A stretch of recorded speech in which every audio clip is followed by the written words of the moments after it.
namanya orang lagi berduka, itu ada 5 stages of grief ya. Gema, turut berduka cita ya Gem. Turut berduka ya, Gem. Semangat, lu harus kuat. Orang lagi berduka disuruh kuat. Be sensitive please, Ilham. I'm sorry. Ya, maksud gue nyemangatin.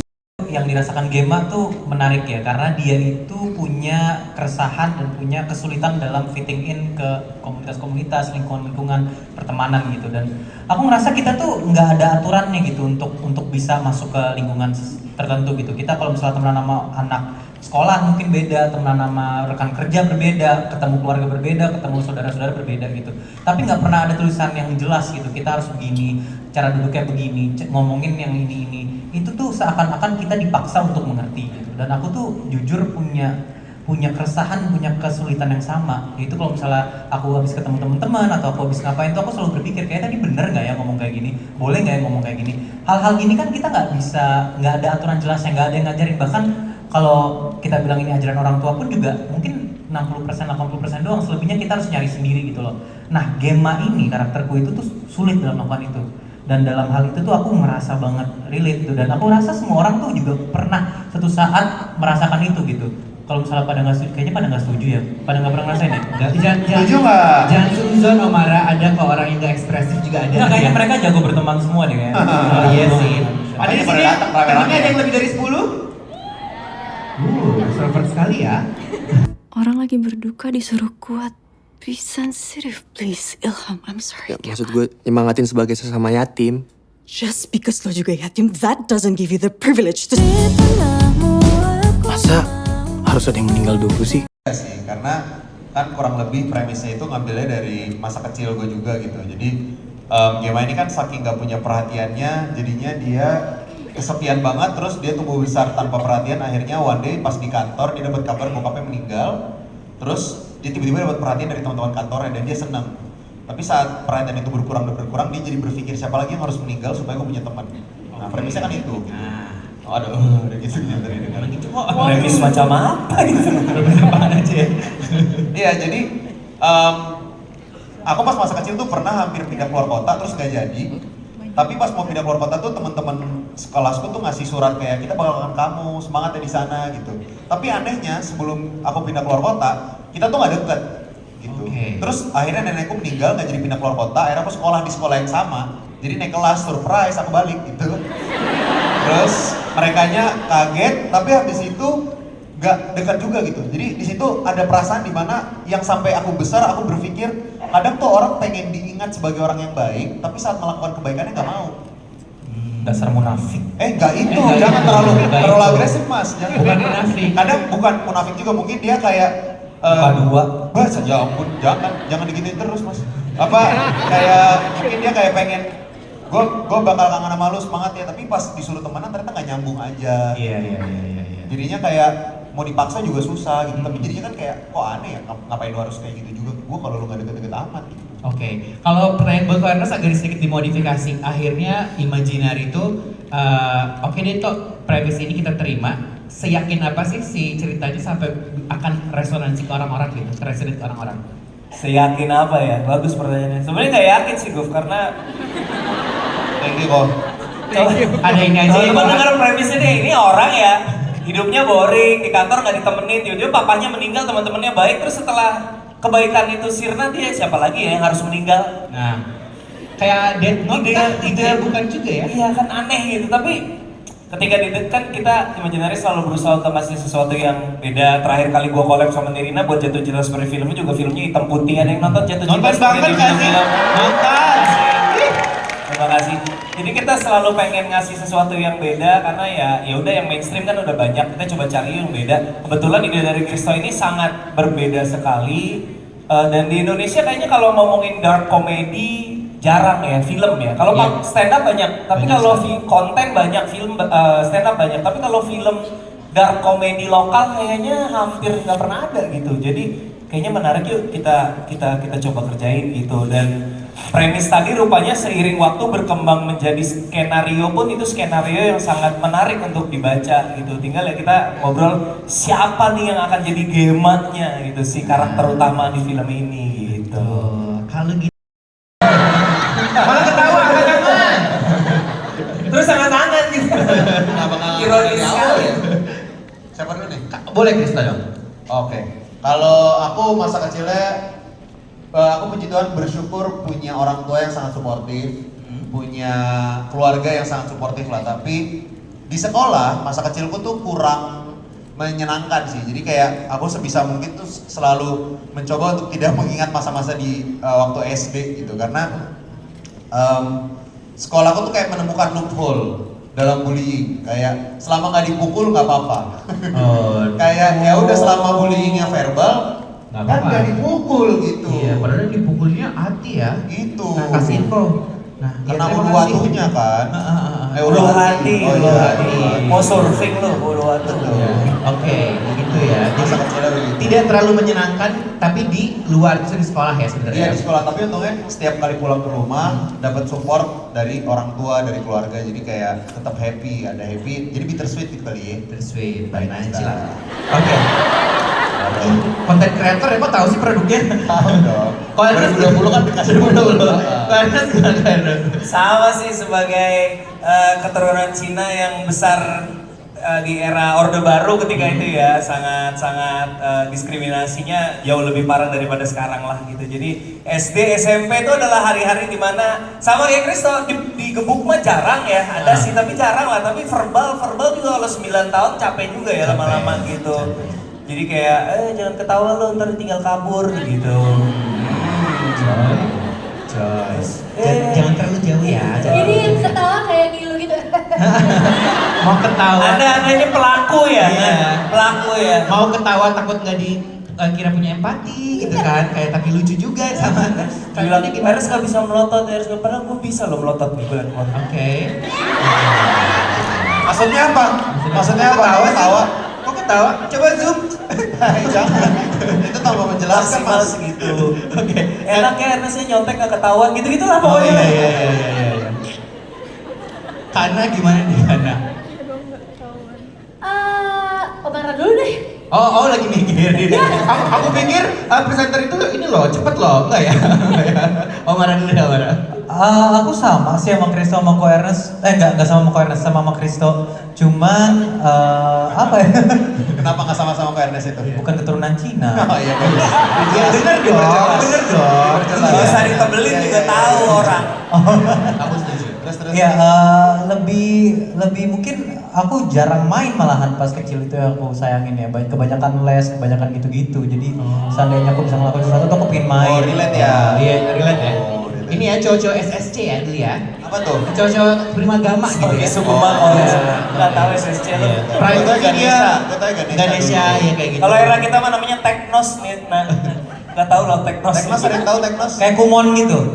Iya, Bukan. tempat les lah di Jakarta. Iya. Oh. Tanya orang tua kalian ya guys. Jadi Omara jarang main justru ya. Iya. Disibukkan dengan kegiatan belajar gitu ya. Sayangnya begitu. Pantas disebelin lu. Iya, nanya mulu kalau misalkan disuruh nanya sama guru ya. Karena gimana sekarang?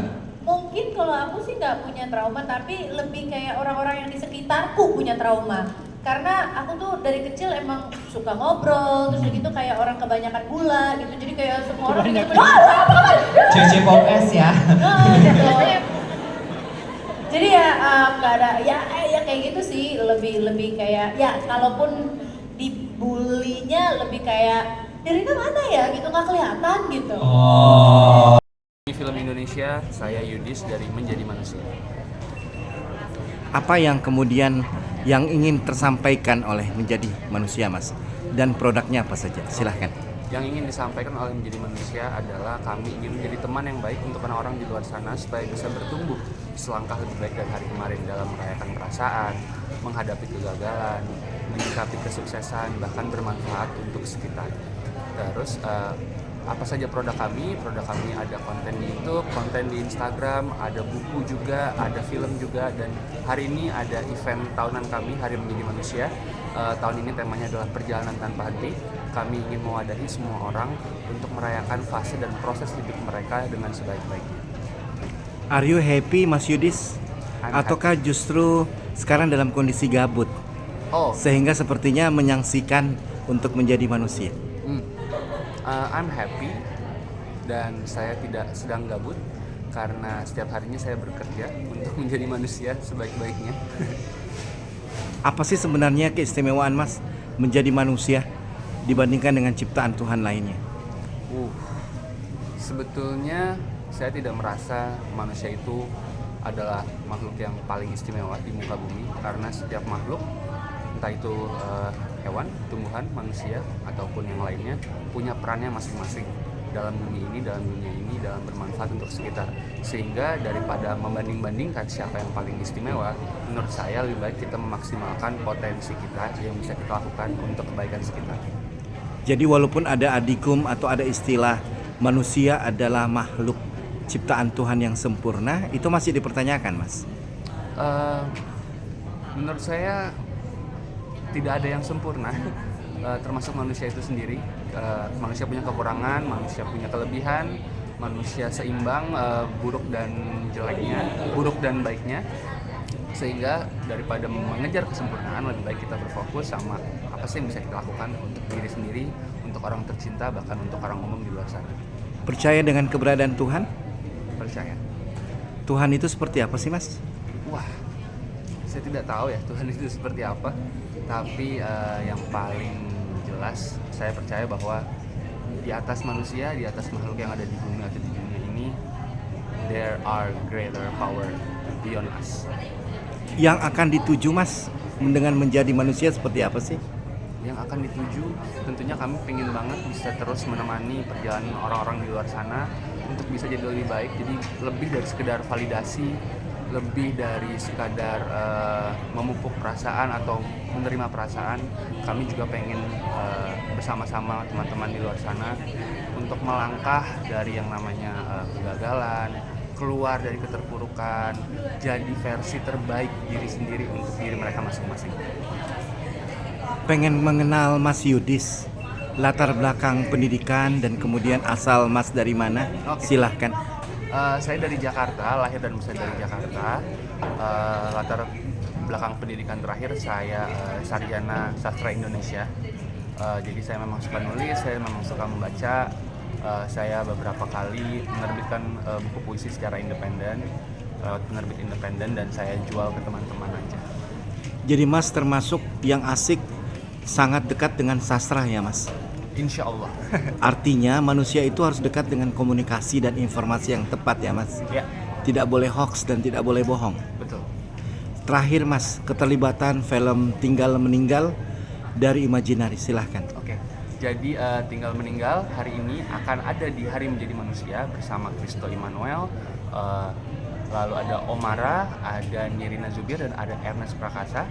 Keempatnya akan berbagi cerita tentang perjalanan hidup, bahkan kaitan film Tinggal Meninggal dengan kehidupan mereka, dengan kepribadian mereka, bagaimana menyikapi kehilangan, bagaimana caranya untuk tidak memaksakan diri masuk atau cocok dengan standar masyarakat pada umumnya, dan mereka juga akan banyak bercerita tentang masa kecil, bahkan cerita-cerita kehilangan yang mungkin belum pernah mereka ceritai sebelumnya di podcast atau di konten manapun.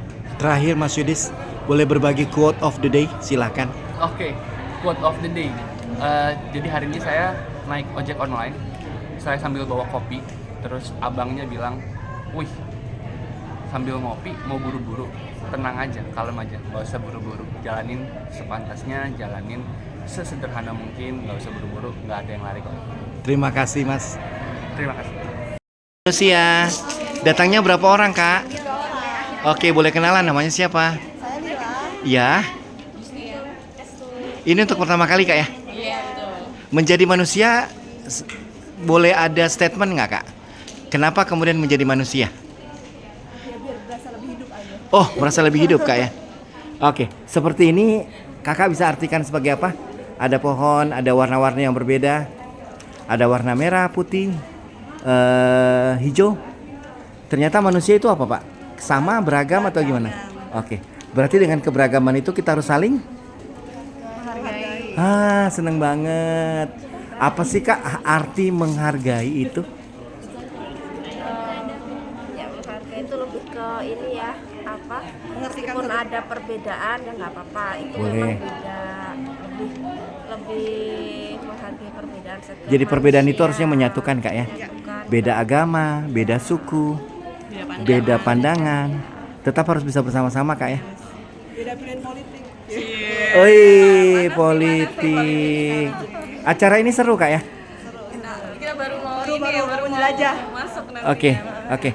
Menikmati Kak, silahkan. Terima kasih. Kakak menulis apa Kak? Nulis. Boleh dibaca Kak? Oke. Sembuh dan tumbuh adalah tugas diri. Boleh diartikan seperti apa sih Kak? Artinya diri kita, setiap orang itu berhak buat sembuh dari luka masa lalu dan tubuh menjadi pribadi yang lebih baik. Berarti wajib untuk move on terus dong Kak ya? Iya. Bergerak ya Kak? Bergerak karena hidup kan dinamis, jadi kita harus terus bergerak. Terima kasih Kak. Terima kasih.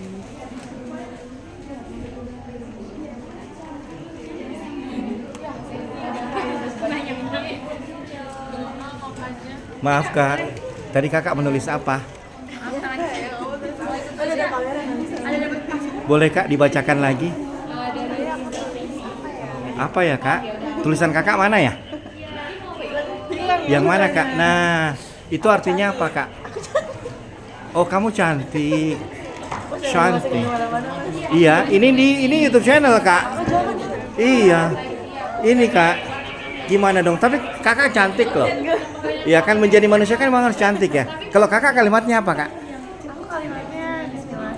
Iya Kak? Bismillah. Bismillah. Artinya apa Kak ya? Artinya ini bismillah. Berarti dengan menyebut nama Allah Kak ya. Berarti di situ ada rasa syukur ya Kak. Bahwa manusia harus bisa bersyukur. Betul? Terima kasih. Untuk ada bentuk frustasi sedikit kali ya dengan cerita-cerita seperti itu, akhirnya kita decide untuk bikin film ini bareng. Oke. Menarik ya. Aku suka karakter Dinantinya sih ya. Maksud backgroundnya dia psikolog ya. Itu kan kayak psikolog yang ternyata di plot dia nyimpen nih kan daftar-daftar suami yang KDRT ya, atau mungkin pacar KDRT disilang itu. Cerita dong Kak, gimana sih inspirasinya bisa ciptain tokoh yang apa ya, kalau dalam dunia film ini ya female fatal ya, female fatal. Jilanti gitu ya. Jilanti, betul. Nah, awal mulanya tuh Ginanti itu karakternya sebenarnya kita bikin backstory buat dia. Jadi kenapa dia sampai se ekstrim itu? Jadi memang dia sudah pertama selain dia menjadi seorang psikolog, itu di situ alasan dia jadi psikolog pun juga ada backstory-nya, ceritanya dia. Kalau di backstory kita ceritanya di antara keluarganya dia pernah mengalami, dan dia sebetulnya sudah pernah berusaha fight dari situ, dan bahkan dia menjadi seorang psikolog sendiri untuk membantu tadinya dan berpikir akan bisa lebih membantu, tapi ternyata pas sudah waktunya berjalan ceritanya dia merasa frustasi karena tidak bisa, akhirnya dia memutuskan untuk melakukan hal itu sendiri gitu. Dan sebetulnya ini bukan sesuatu yang dia nikmatin ya, maksudnya dia ini kayak udah last resortnya dia gitu sih. Oke Kak, ini kan buat kita yang menonton film ini tuh terasa lumayan challenging pas nonton film ini gitu. Nah, saat produksi film ini sendiri, apa sih Kak challenges atau tantangan apa aja yang dihadapin? Challengesnya kita tuh waktu itu nggak banyak buat prep ya, tapi kita berusaha bikin seproper mungkin. Jadi dari pengalaman, jadi aku ceritain sedikit background kita, misalnya aku produser aku Aziz sama Adit, dan juga Yus sebagai co-director aku juga. Di sini kita tuh udah bekerja di dunia film lah lama. Nah, sebenarnya project ini adalah suatu project yang kayak pokoknya kita mau bikin film dengan cara sesehat mungkin gitu. Jadi itu challenge-nya sebetulnya. Nah, jadi dengan itu kita lumayan membatasi jam kerja, di situ challenge-nya. Yes. Terus udah gitu kita juga mulai dengan mendesain itu gimana kita secara sehat tapi bisa mendapatkan semua apa yang kita mau.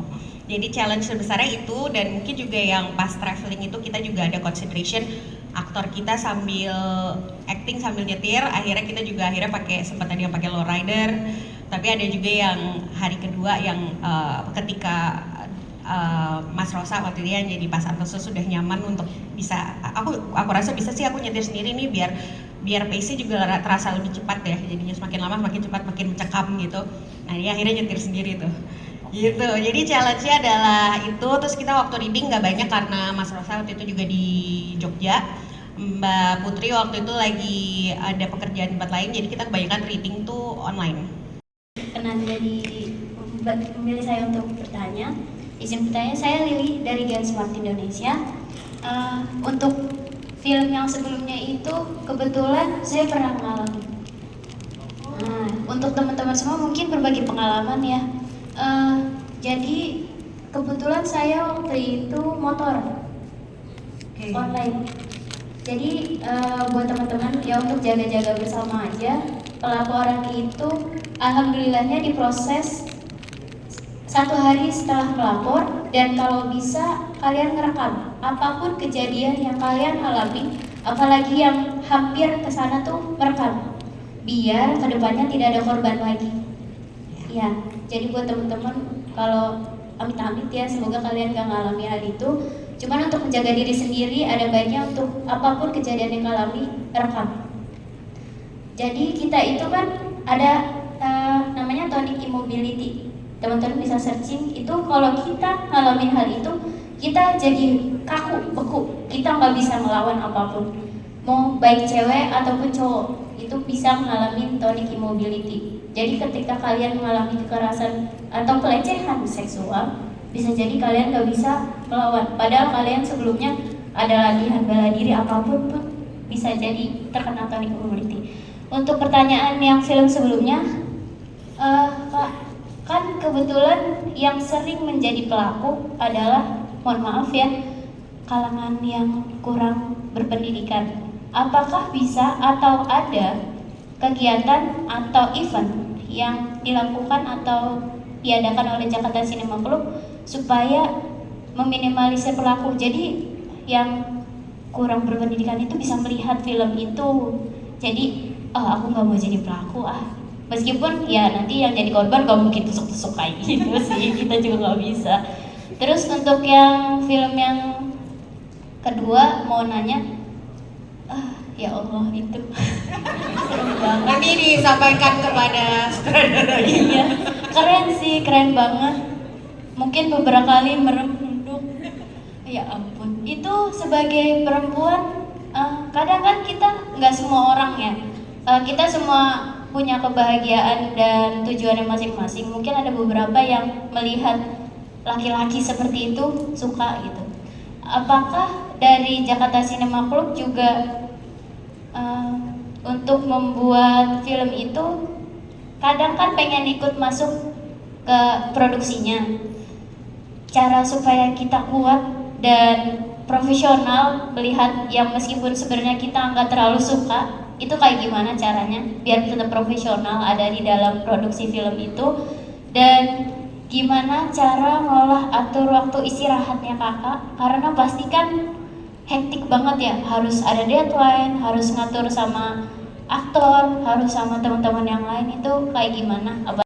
Istilah psikologi banget, tetapi bisa dalam konteks bahwa kita hanya melihat sudut pandang based on dari kondisi kita aja, kayak it's all about us gitu. Kita tuh pusatnya dunia, kecenderungan egosentrikal ini dimiliki cenderungnya sama banyak anak kecil karena belum punya empati tumbuh dan lain-lain. Tetapi tidak memungkiri ketika kita dewasa juga kita punya kecenderungan egosentrikal, mementingkan diri sendiri dalam konteks rendahnya kemampuan untuk melihat dari banyak sudut pandang. Nah, egosentris itu waktu itu dibikin karena aku mengcapture satu orang yang merasa selalu jadi korban.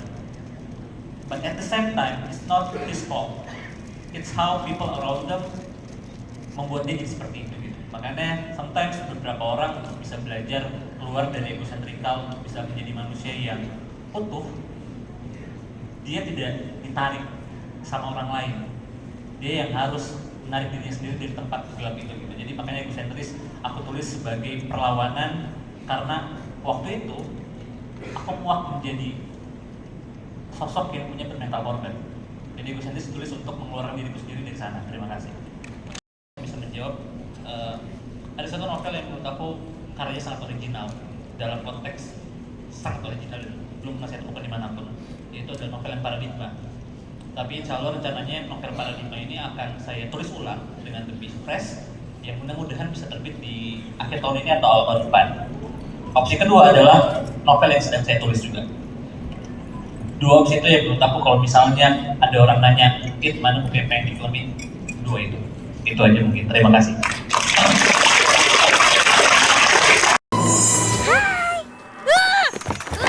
Kamu ngapain di sini? Aku mau minta tolong. Cuma kalian yang bisa bantu aku. Enggak, kita gak bisa bantu. Aku mohon, kita kan harus ambil. Bahwa waktu terus berlalu, dan mau nggak mau kita mengikuti alur waktu. Dan dengan keterbatasan kita sering sekali berusaha untuk menghentikan waktu, membekukan momen. Ada yang dengan cara dilukis, ada yang dengan cara difoto, atau seperti orang tadi, dia duduk di tepi pantai, menikmati waktu berlalu dan menyimpan memori itu dalam kepalanya. Tapi pertanyaannya, bagaimana kalau yang sebaliknya bisa kita lakukan? Bagaimana kalau gambar yang diam justru bisa kasih waktu? Bisa kita beri umur, bisa kita buat seolah hidup. Yang bisa menjawab ini ternyata adalah animasi.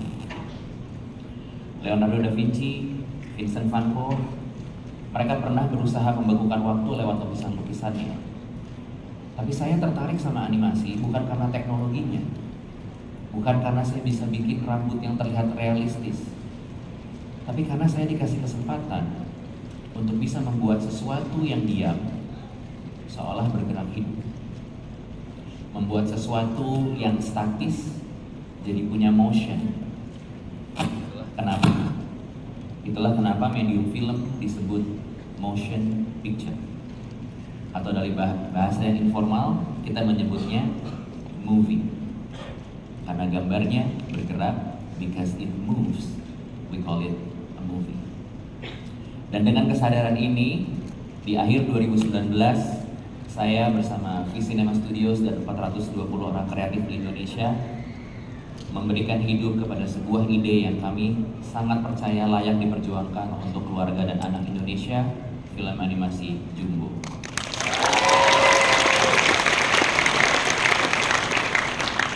Saya akan berbagi cerita, tapi bagaimana saya sebagai seorang manusia akhirnya berujung membuat sesuatu seperti Jumbo.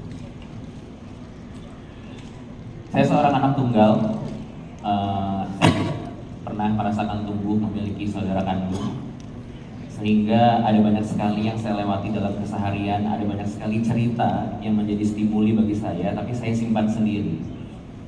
Akhirnya saya belajar untuk mengambil sebanyak-banyaknya cerita dalam satu hari, dari pengalaman saya, dari pelajaran apa yang saya tangkap di sekolah, di lingkungan saya. Kemudian ada rasa yang tidak terbendung untuk menceritakannya kembali keluar. Jadi saya coret-coret, jadi saya bikin gambar, saya bikin komik kecil. Dulu itu fotokopi harganya 100 rupiah. Jadi saya sudah bikin kertas HVS A4, itu saya lipat 2. Saya bikin gambar-gambar komik, saya fotokopi di sekolah. Habis itu saya tawarin untuk teman-teman saya baca, saya sewain. Mereka bayar 500 rupiah untuk baca 10 menit. Habis itu mereka bayar, saya kasih lagi ke orang lain. Hari pertama saya tahu di kamus bahasa Inggris bahwa plak di gigi itu bahasa Inggrisnya namanya tar. Saya bikin komik parodi judulnya Tar Wars. Jadi ada perang bintang di luar angkasa gitu ya, tapi jagoannya jigong semua. Dan ini membuat saya jadi tahu bahwa cerita tuh gak harus selalu dicari. Saya gak harus selalu minta buku, saya gak harus selalu minta nonton TV atau bioskop. Saya bisa bikin cerita sendiri. Buku aku. Dengerin dulu. Pentas aku nanti gimana? Emangnya kamu bisa apa? Lihat ya. Oke, kita bantuin cari papi mami kamu.